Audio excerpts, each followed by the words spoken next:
esse assunto das 10 virgens, tecer algumas considerações sobre esse assunto tão importante, sobre a parábola das 10 virgens. Vamos considerar o texto de Isaías, capítulo 4, verso 1. Isaías, capítulo 4, verso 1.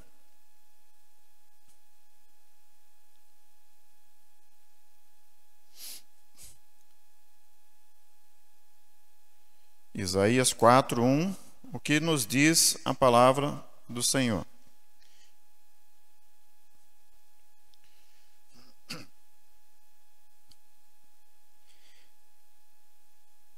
Todos encontraram? Que nos diz: e 7 mulheres naquele dia lançarão mão de um homem, dizendo: nós comeremos do nosso pão e nos vestiremos dos nossos vestidos. Tão somente queremos que sejamos chamados pelo teu nome. Tira o nosso opróbrio.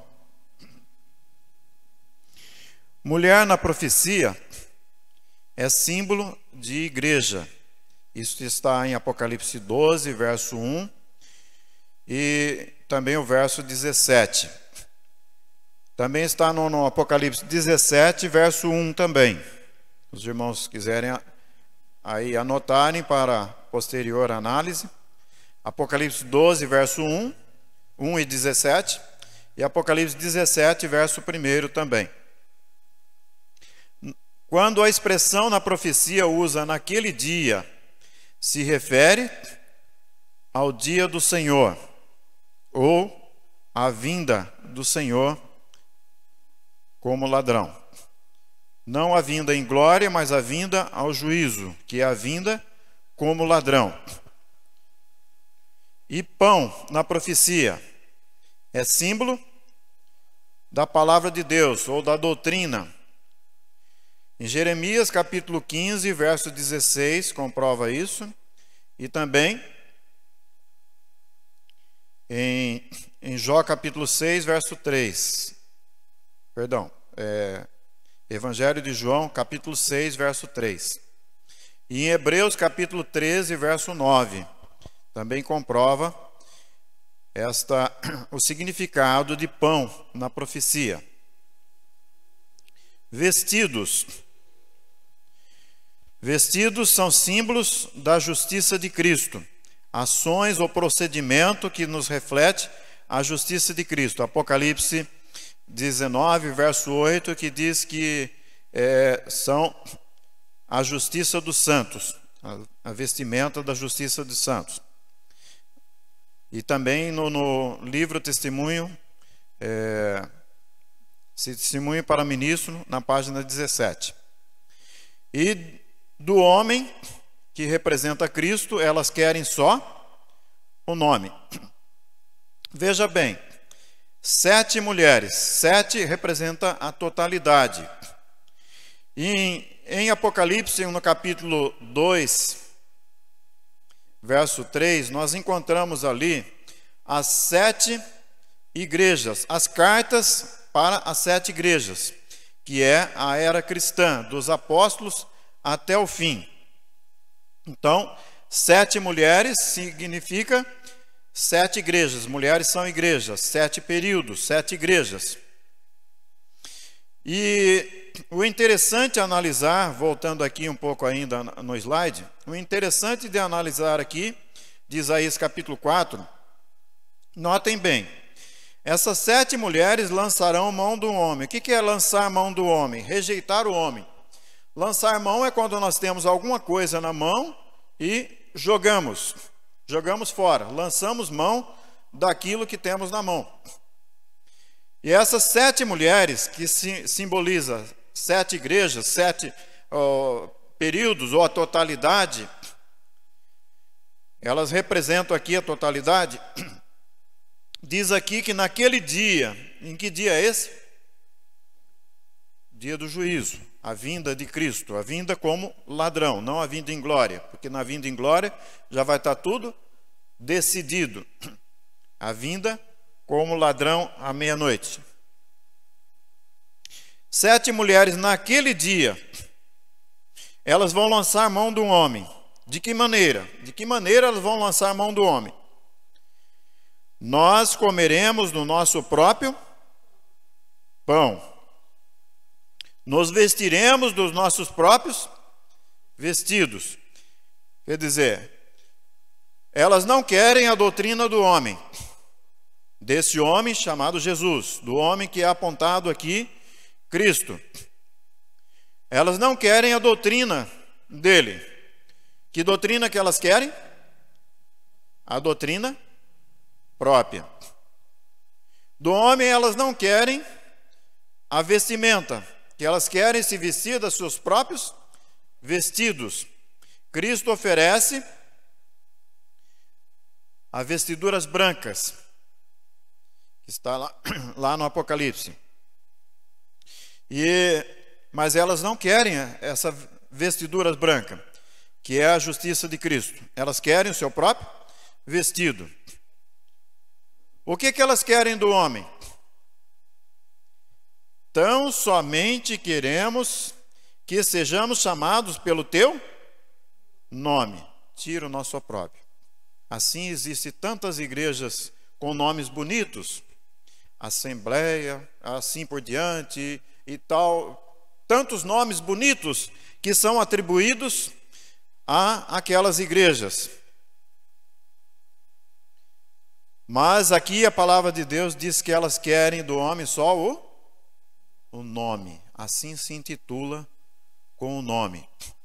Mas do homem, elas lançam mão da doutrina, lançam mão das vestimentas próprias. Querem só o nome. E aqui no Apocalipse 2 e 3, nos fala das 7 cartas, as 7 igrejas, que é a era cristã que iniciou dos apóstolos até o fim. 7 períodos. E aqui é feito 3 perguntas. E a 8ª igreja? Se são só 7, e a 8ª igreja? Não há outra mulher além das 7? Não existe outra mulher além das 7? Será que não se perdeu nenhuma das cartas? São 7 cartas. Será que não ficou nenhuma para trás? Apocalipse capítulo 3, verso 14. Nos fala aqui de Laodiceia, que é o último período. Laodiceia pode ser considerada mulher. Laodiceia pode ser considerada a última das 7 mulheres. Se Laodiceia é a última, então o dragão fará guerra contra ela? Sim ou não? Certo ou errado? O que diz lá em Apocalipse? Vamos ler. Apocalipse capítulo 3, verso 14.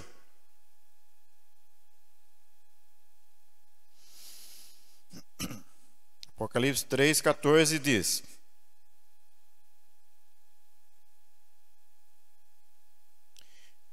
E o anjo da igreja que está em Laodiceia escreve: Isso diz o Amém, a testemunha fiel e verdadeira, o princípio da criação de Deus. Eu sei as suas obras, que nem és frio nem quente. Tomara que oxalá foras frio ou quente. Assim, porque és morno e não és frio nem quente, vomitar-te-ei da minha boca.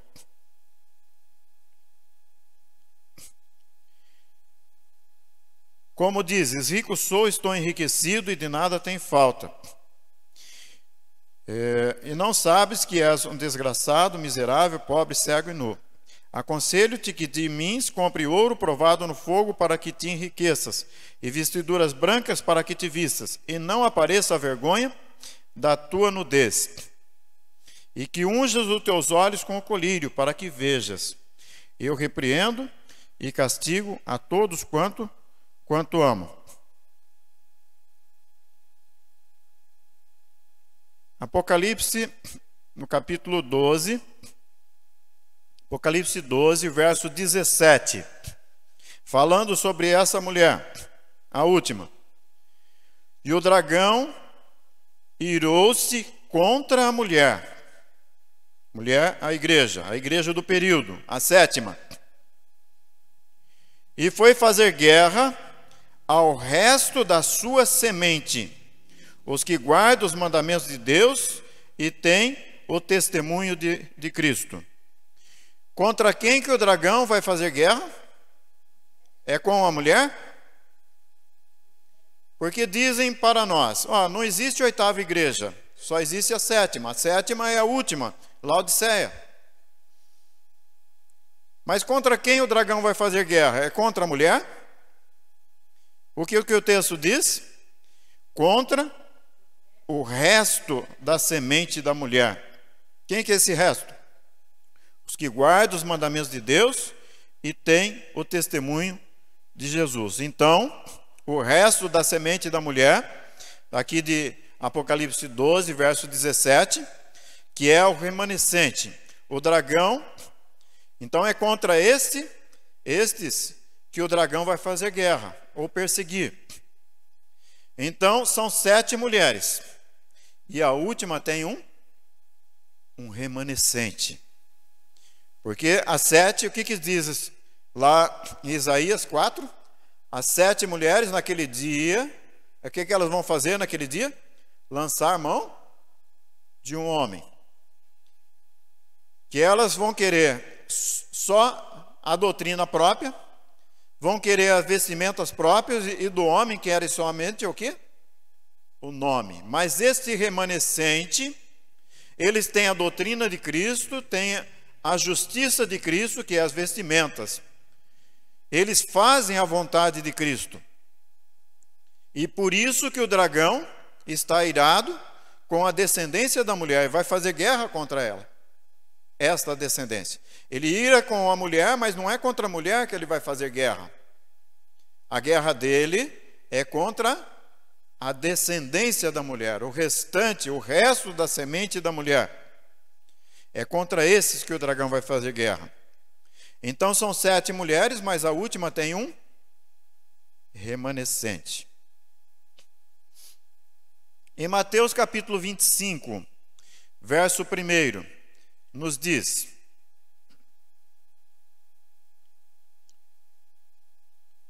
Mateus 25, verso 1. O que nos fala aqui?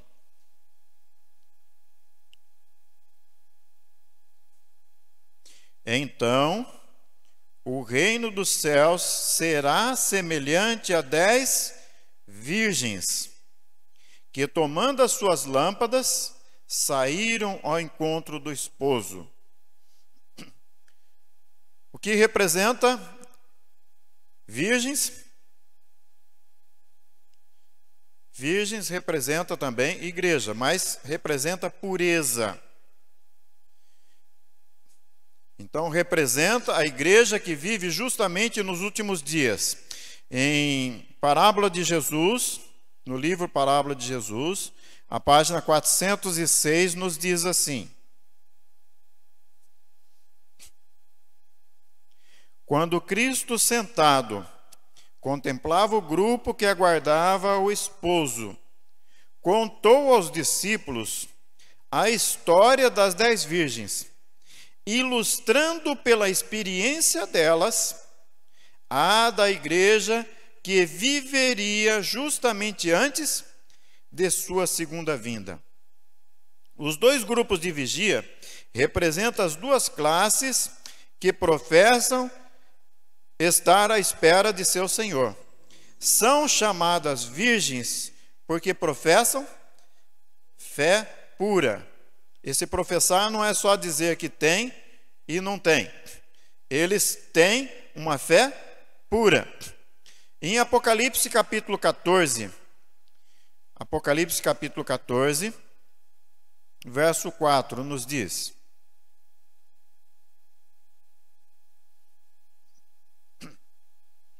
verso 4. estes são os que não estão contaminados com mulheres, porque são virgens. Estes são os que seguem o Cordeiro para onde quer que vai. Esses são os que dentre os homens foram comprados como primícias para Deus e para o Cordeiro. Voltemos ao princípio. 7 mulheres naquele dia lançarão mão do homem, rejeitando a doutrina, rejeitando a vestimenta, querendo do homem só o que mesmo? Ao contrário, essas 10 virgens, elas fazem a vontade de Cristo. Elas têm uma fé pura, fé à doutrina. O pão. Como que é o pão dessas 10 virgens? Puro, doutrina pura. Que a doutrina, o pão representa a doutrina. Ao contrário das 7 mulheres que querem somente o seu pão, não o pão de Cristo, mas o seu próprio pão. Nós comeremos do nosso próprio pão. Ao contrário disso, as 10 virgens têm doutrina pura. As 10 virgens, elas se trajam todas de branco. Branco é símbolo da pureza, que são as vestes da justiça de Cristo. Ao contrário disso, as mulheres, as 7 mulheres, queremos a nossa própria vestimenta. Quem são essas 10 virgens? Essas 10 virgens podem representar uma das mulheres, das 7 mulheres, ou a última, que é a da Laodiceia. Agora é feita uma pergunta. 2 perguntas nós temos aqui para nós analisarmos. Refletir e analisar. Laodiceia é mulher ou é uma virgem? Entendam bem a pergunta. 7 mulheres, a última Laodiceia. Laodiceia é mulher ou é virgem? Agora outra pergunta. Pode ser mulher e ser virgem ao mesmo tempo?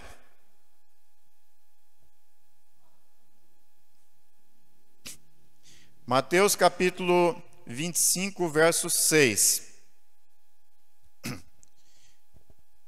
Mulher se refere a casada e virgem se refere a solteira. Pode ser mulher e ser virgem ao mesmo tempo? Pela profecia? Não. Mateus 25, verso 6. O que acontece aqui em Mateus 25, verso 6?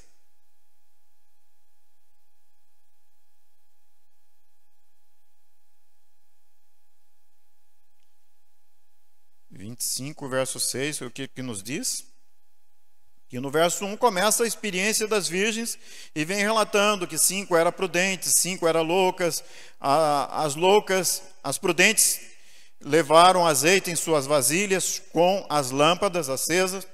As loucas só levaram a vasilha, mas não levaram azeite nas vasilhas, só as lâmpadas acesas. E no verso 5 fala sobre a tardança delas. E tardando o esposo, tosquinejaram todas e adormeceram. No verso 6, o que nos diz o verso 6? Mas, à meia-noite, ouviu-se um clamor, aí vem o esposo. Quando que é essa meia-noite? Segundo o Testemunho Seleto, na página 150, 151, nos diz o seguinte: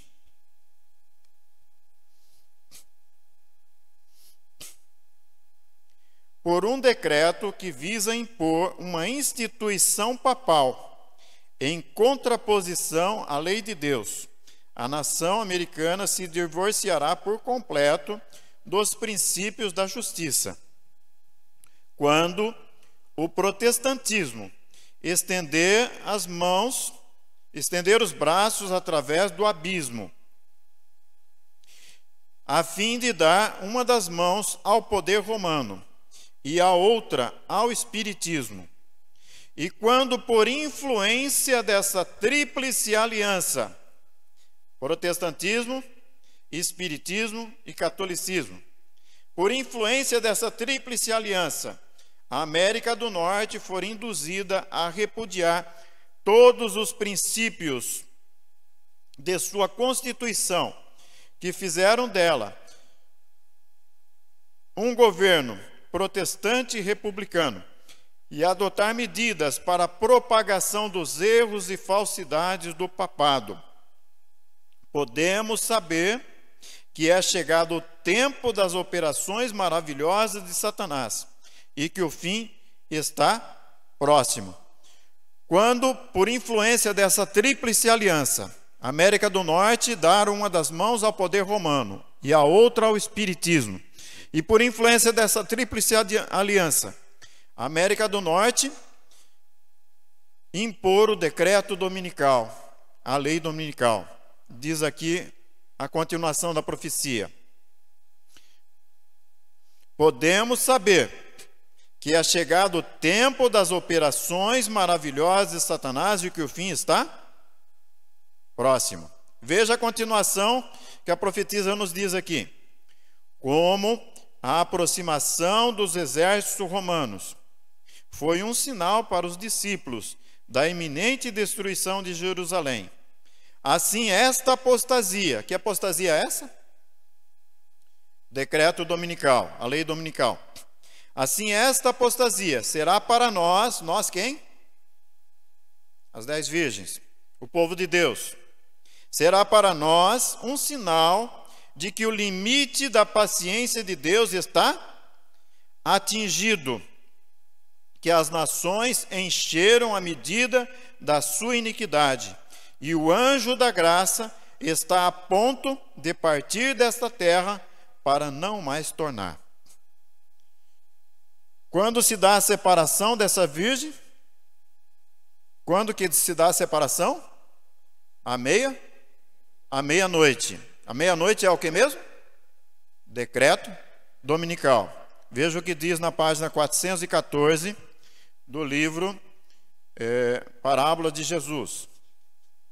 Parábola de Jesus, 414.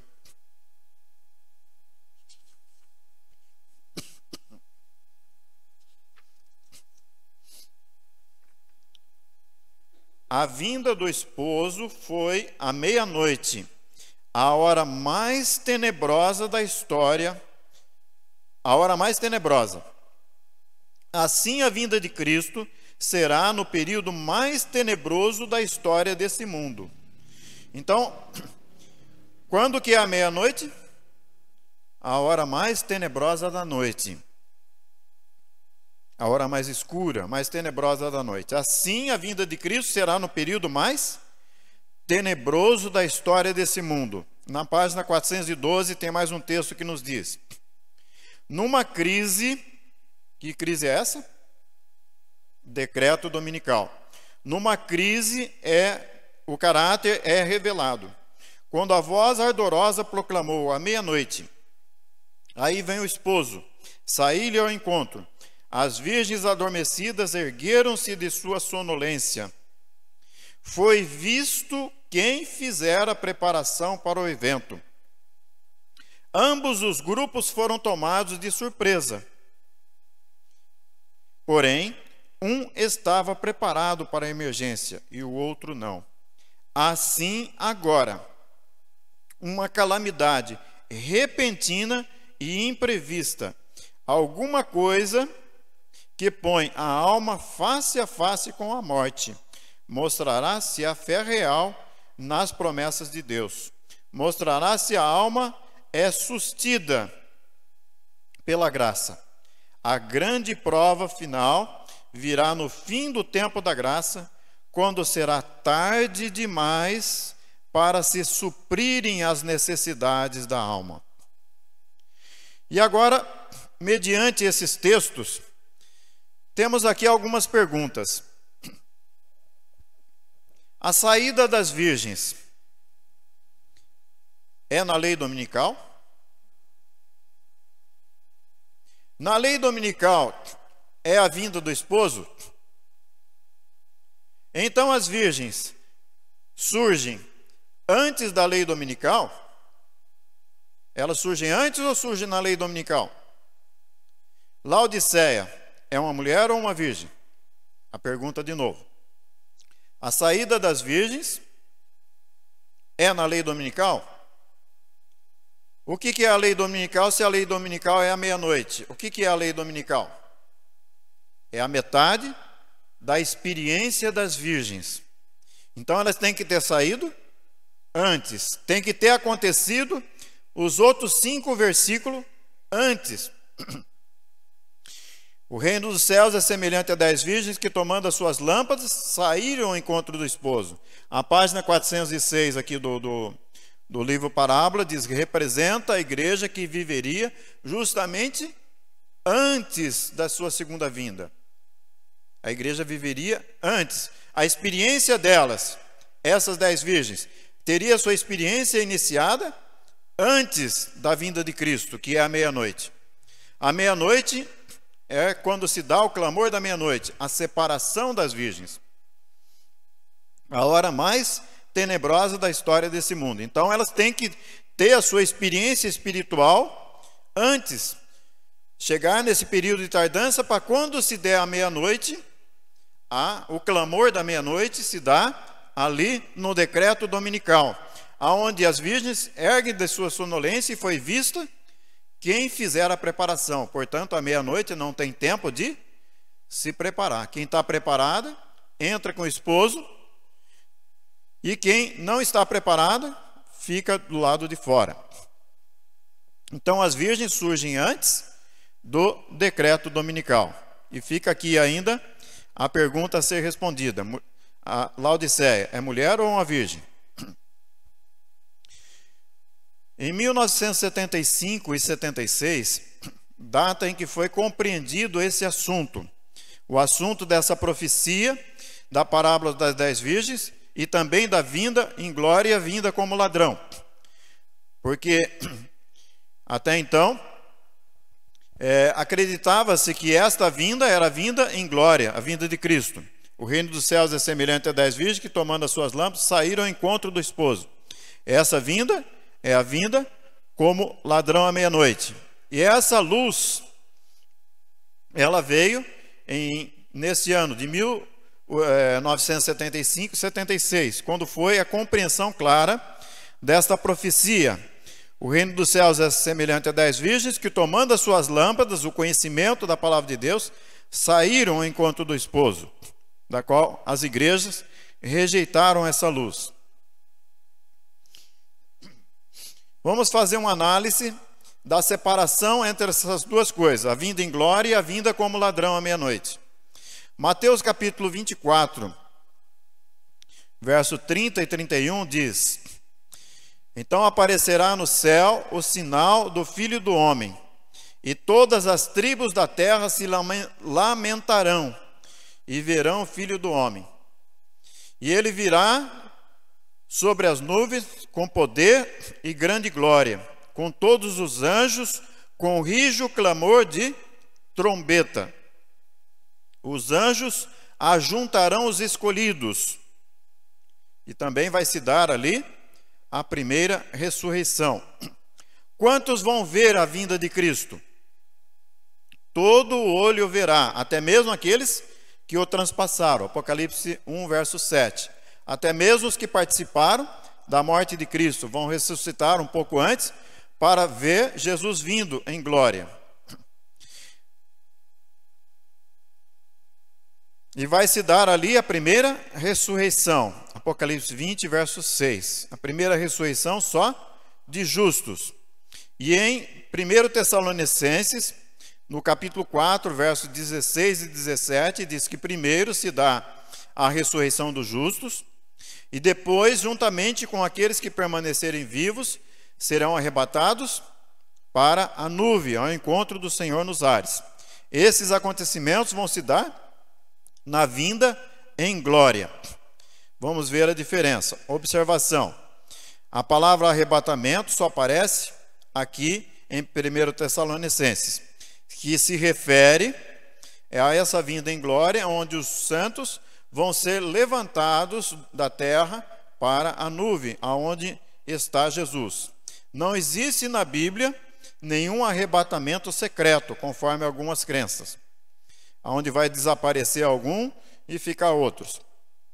Esse arrebatamento de que Paulo se refere é quando os justos que se ressuscitaram ali na primeira ressurreição, juntamente com os que permaneceram vivos, vão ser levados para a nuvem, aonde Cristo está.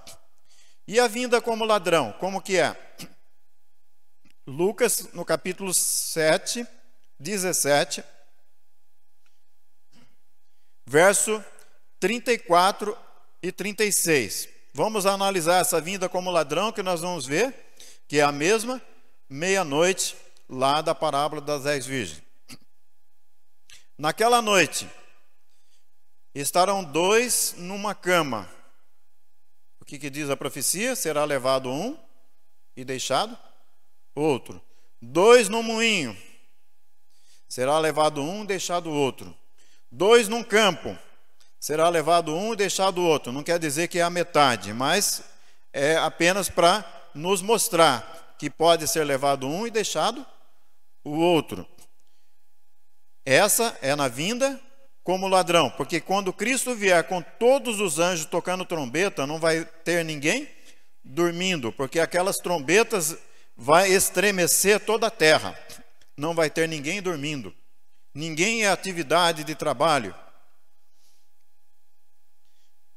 A terra vai estar em comoção, tremendo. Mateus capítulo 25, verso 6, diz: à meia-noite vem o esposo, que é Cristo. À meia-noite ouviu-se um clamor, aí vem o esposo. Mateus 25, verso 10, nos fala que Cristo entrou, o esposo entrou com o que estavam preparadas e a porta se fechou. Se dá ali o fechamento da porta da graça. Mateus 24, verso 37 e 38, que é como nos dias de Noé. Então, a vinda de Cristo, a vinda do Filho do Homem, será como nos dias de Noé. O que aconteceu nos dias de Noé? Noé entrou na arca e a porta se fechou. E aqueles que estavam do lado de fora estavam inconscientes de que a porta da graça tinha se fechado. Estavam inconscientes de que a decisão final e irrevogável foi pronunciada sobre eles, que eles estavam perdidos. Então, é a vinda como ladrão à meia-noite.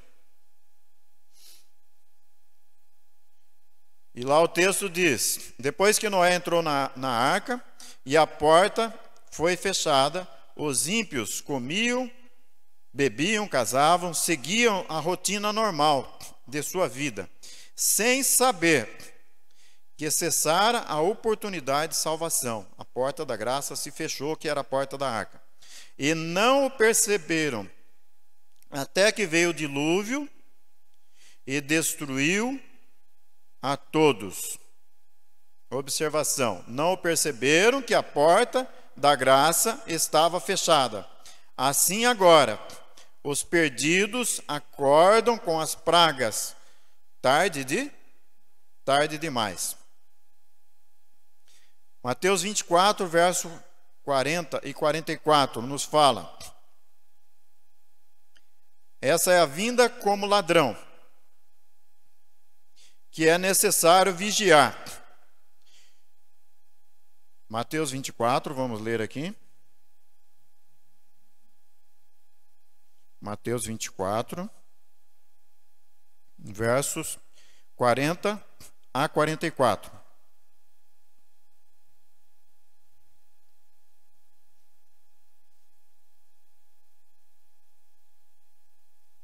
Então, estando dois no campo, será levado um e deixado o outro. Estando duas moendo no moinho, será levado uma e deixado a outra. Vigiai, pois, porque não sabeis a que hora há de vir vosso Senhor. Mas considerai isso: se o pai de família soubesse a que vigília da noite haveria de vir o ladrão, vigiaria e não deixaria minar a sua casa. Por isso estáis vós também apercebidos, porque o Filho do Homem há de vir a hora em que não penseis. Esta é a vinda como ladrão à meia-noite, a vinda ao juízo, a vinda aos nossos casos, em que Ele nos manda que estejamos vigiando, preparados, assim como as virgens prudentes, com o azeite, o óleo de reserva, que é símbolo do Espírito Santo, da preparação de caráter. Vigiai, pois, porque não sabeis a que hora há de vir vosso Senhor. Já a vinda de Cristo não vai ter ninguém dormindo, e todos os casos já foram decididos. Apocalipse 3, verso 3, diz: se não vigiares, virei sobre ti como a um ladrão, e não saberás a que hora sobre ti vireis. Então, Cristo vem como ladrão para quem? Para quem não vigia. Aqueles que estiverem vigiando, eles vão estar preparados. Seja qual for a hora que o Senhor vier, eles vão estar preparados. Ele vem como ladrão, mas vai ser tomado de surpresa, mas está o quê? Preparado, prevenido. Se o pai de família soubesse a que hora da noite viria o ladrão, ele estaria como? Preparado, e não deixaria o ladrão entrar na sua casa. E assim, Cristo vem como ladrão à meia-noite.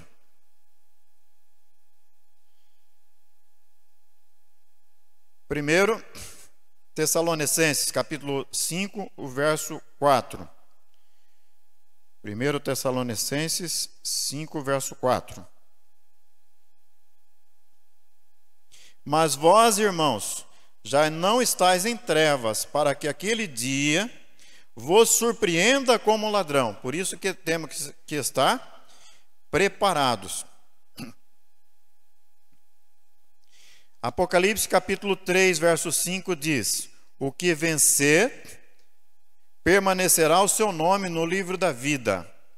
Esse é o que será tomado para o Senhor. E o nome dos outros serão riscados, que é lá de Apocalipse 20, verso 15. Mateus 25, verso 10, se refere então ao fechamento da porta da graça.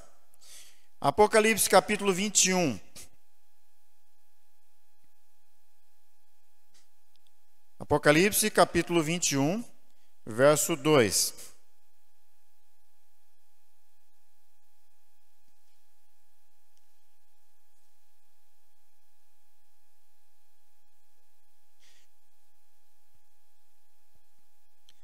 Quem é a esposa? É o que se refere aqui. Vamos ver. Apocalipse 21, verso 2. E eu, João, vi a santa cidade, a nova Jerusalém, que de Deus descia do céu, ataviada como uma esposa para o seu marido. Isso é, a Cristo, né? Quem que é a esposa?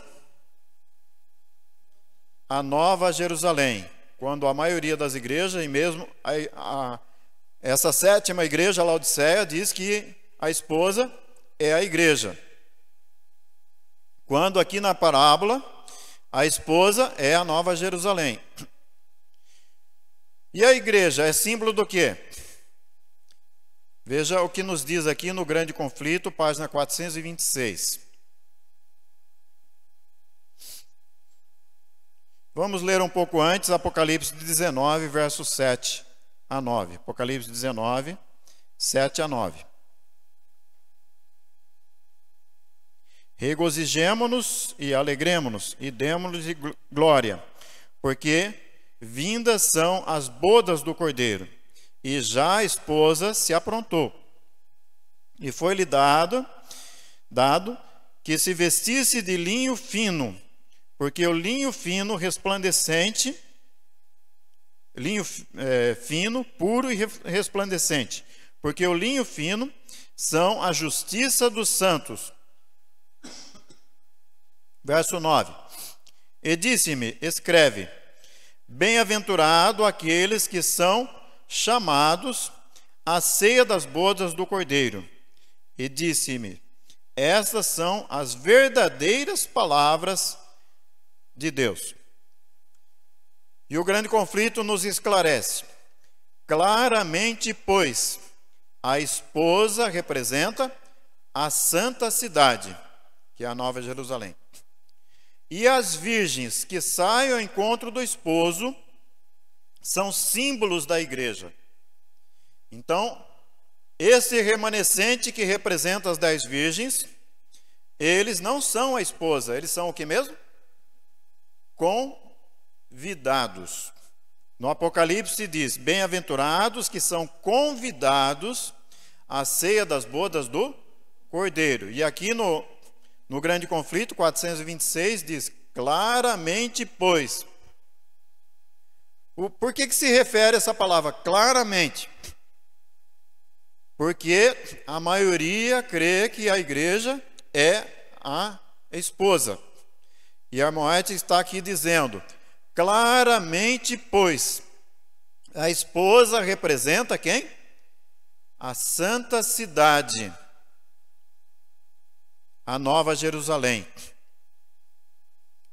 E a igreja, essa igreja que representa as 10 virgens, são o quê? E as virgens que saem ao encontro do esposo são símbolos da igreja. No Apocalipse é dito que o povo de Deus são convidados à ceia das bodas. Ora, se são convidados, não pode representar também a esposa. Eles são convidados à ceia das bodas. O que é as bodas? O casamento. Simbolicamente, entre Cristo e a Nova Jerusalém. E a igreja são os convidados para esta cerimônia de casamento, para essa festa de casamento. Se são convidados, não pode ser a esposa. Que possamos nós, como filhos e filhas obedientes, compreender a vontade de Cristo, compreender essa profecia, para que possamos estar preparados. E a experiência das 10 virgens. O povo de Deus não nasce no clamor da meia-noite. O clamor da meia-noite divide esse povo de Deus. O povo de Deus representado pelas 10 virgens, 5 loucas e 5 prudentes. E quando se ouvir o clamor, quando se der o clamor da meia-noite, ali vai haver a separação dessas virgens, desse remanescente fiel. E quem está preparado, entra para as bodas com o Cordeiro. E aqueles que não estão preparados, ficam do lado de fora, vão chegar depois na porta, representando, chegar na porta e dizer: Senhor, Senhor, abre-nos. Senhor, em teu nome expulsamos demônios, em teu nome fizemos maravilhas, em teu nome fizemos milagres. Mateus 7, verso 21. E o que ele vai dizer? Não vos conheço. E lá em Mateus 7, 21, ele ainda fala de uma maneira mais impressiva: nunca vos conheci, apartai-vos de mim, vós que praticais iniquidade. Que possamos aproveitar o pouco tempo de graça que nos resta e de nos colocar em harmonia com a vontade de Cristo, para que quando se der essa meia-noite, ele diz: vigiai, pois, porque não sabeis a que hora da noite há de vir vosso Senhor. Mas à meia-noite ouviu-se um clamor. Aí vem o esposo, saíram ao encontro. Quem estava preparado, estava preparado. Quem não estava, não estava. Para quem que Cristo veio como ladrão ali, naquela hora, na experiência das virgens? Para as loucas, porque não estava preparado. Que possamos nós estar preparados para que quando Cristo vier, como diz a inspiração, ainda que sejamos despertados do sono, mas ir ao encontro do esposo com as nossas lâmpadas espevitadas e acesas.